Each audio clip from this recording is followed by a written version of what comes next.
আসসালামু আলাইকুম। আজকে আপনাদের সাথে আমি এগ ফ্রাইড রাইস রেসিপিটা শেয়ার করব। আসলে অনেক বাচ্চারা আছে যারা চাইনিজ খাবারটা খুব বেশি পছন্দ করে রেস্টুরেন্টে খেতে। ঝটপট কিন্তু তাদের জন্য এই রেসিপিটা তৈরি করে নিতে পারেন। এর জন্য প্রথমে একটা কড়াইয়ের ভিতরে দিয়ে দিচ্ছি সাদা তেল, আর আমি এখানে 2টা ডিম ভেঙে নিয়েছি। ডিমের ভিতরে সামান্য লবণ আর গোলমরিচ দিয়ে প্রথমে তেলের উপরে দিয়ে দিব। যখন ডিমটা একটুখানি হয়ে আসবে, এটা দেখে হয়তো বা বুঝতেছেন, তখন এর উপরে আমি চিলি ফ্লেক্স দিয়ে দেবো। চিলি ফ্লেক্সটা দিলে খুবই ভালো লাগে খেতে ডিমটা।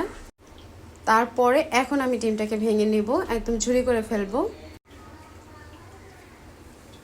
আর এই ডিমের ঝুড়িটা আমি খুন্তি দিয়ে তারপর করে নেব। তো আমার ডিমের ঝুড়িটা কিন্তু হয়ে গেছে, একটুখানি ভাজা ভাজা হলেই এটা আমি নামিয়ে একটা সাইড করে রেখে দেব।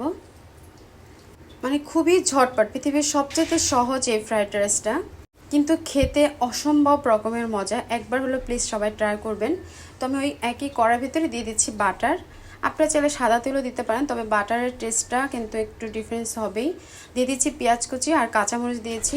কাঁচামরিচটা আপনারা ছোটো করে দিবেন, যেহেতু আমার বাচ্চারা খাবে। আমি বড় করে দিয়েছি যাতে ফেলে দেওয়া যায়। পেঁয়াজটা একটু ভাজা হয়ে গেলেই এখানে আমি দিয়ে দেবো গাজর কুচি, কারণ গাজরটা একটু শক্ত, তাই হতে একটু সময় লাগবে। তো এটার জন্য আমি পেঁয়াজের সাথে এটা ভেজে নেব। যখন গাজরটা একটু নরম হয়ে আসবে, তখন এর ভিতরে হাফ চামচের মতো আমি গোলমরিচ গুঁড়া দিয়ে দিব।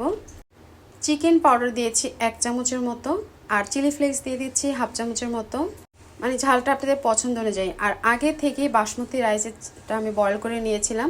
চালটা ধুয়ে আধা ঘন্টা পানির ভিতরে ভিজিয়ে রেখেছিলাম। তারপরে এই চালটার ভিতরে আমি শাহজিরা, লবণ আর 1 চামচের মতো হোয়াইট ভিনেগার দিয়ে বয়েল করে নিয়েছি। সম্পূর্ণভাবে চালটা সিদ্ধ হয়ে গেছে যখন, তখন আমি চাল নিতে এটা উঠিয়ে রেখেছি। এখন পেঁয়াজের সাথে আমি খুব ভালো করে রাইসটাকে মিক্স করে ফেলবো। আর দিয়ে দিচ্ছি টমেটো। টমেটোটা সিদ্ধ হতে খুবই কম সময় লাগে, তাই একটু পরে দিলাম। আর টমেটোর সাথে দিয়ে দিব টমেটো ক্যাচাপ। এই ক্যাচাপটা দিলে কিন্তু রাইসটা খেতে খুবই ভালো লাগে। তো 2 চামচের মতো টমেটো ক্যাচাপ আর 1 চামচ দিয়ে দিচ্ছি সয়া সস। তারপর আবারও খুব ভালো করে এটা মিক্স করে নেব। আর যদি আপনাদের কাছে এই সহজ ফ্রাইড রাইসটা ভালো লাগে, তাহলে রিকোয়েস্ট থাকলো আমার চ্যানেলটি সাবস্ক্রাইব করার। এখন এটা মিক্স করার পরে যে ডিমটা আমি আগে থেকেই ভেজে রেখেছিলাম ঝুরি করে, সেই ডিমটার সাথে মিক্স করে ফেলবো।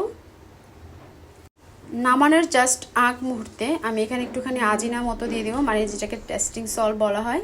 তবে আপনারা চাইলে এটা নাও দিতে পারেন। আর লবণটা একটুখানি চেক করে দেখবেন 2-1টা রাইস মুখে দিয়ে, তারপরে লবণটা দিয়ে নেবেন। ব্যাস তৈরি হয়ে গেল দুনিয়ার সবচেয়ে সহজ ফ্রাইড রাইস। আশা করছি সবার কাছে এই রাইসটা ভালো লাগবে।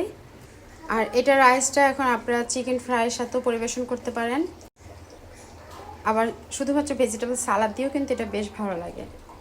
একদম ঝরঝরে রাইস, খুবই মজার হয়েছে। ঝটপট এই রাইসটা কিন্তু তৈরি করে ফেলতে পারেন, বাচ্চাদের স্কুলে টিফিনও দিতে পারেন। তো আজ এ পর্যন্তই, আল্লাহ হাফেজ।